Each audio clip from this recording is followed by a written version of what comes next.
You know, it's not very often that you get a conclusion to two high-profile murder trials on the same day. But tonight in Baltimore City, that's exactly what we have. Two major court cases saw verdicts today. So let's go to WMER2 News' Jack Watson, who's keeping track of both of these for us. Jack? Well, Kelly, these are two unrelated but significant cases. I brought in an uninvolved source on these things. David Jaros teaches at the University of Baltimore Law School. He helped break things down for us. So let's look at the first case. A jury convicted Michael Robertson of murdering Akia Eggleston, a pregnant woman who was the mother of Robertson's unborn child. Her last known appearance was at a bank on the Inner Harbor, but she was never seen again, meaning her body was never discovered. So how does a jury convict a suspect of murder without there being a body? Jaros tells me it's not all that unheard of.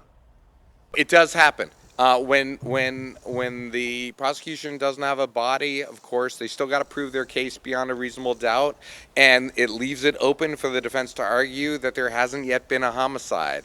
But given all of the evidence you can bring forth, it is not impossible for a jury to be persuaded beyond a reasonable doubt that a homicide occurred.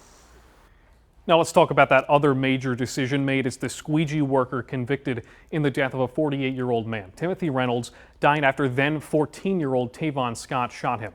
Scott is convicted of manslaughter after shooting Reynolds in July of last year. The big question is whether this successfully gets moved to juvenile court, which would mean a much lighter sentence than the 35 years he could get now.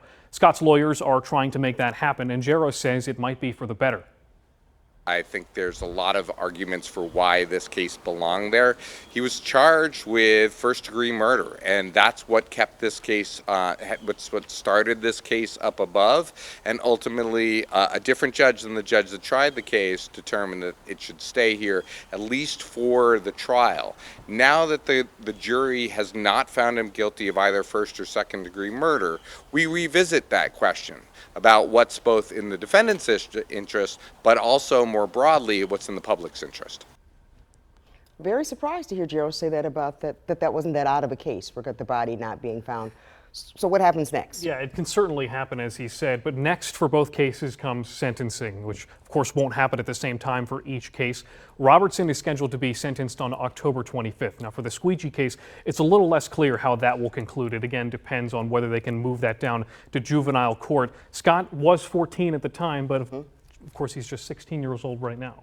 All right, Jack, thanks for breaking that down for us tonight.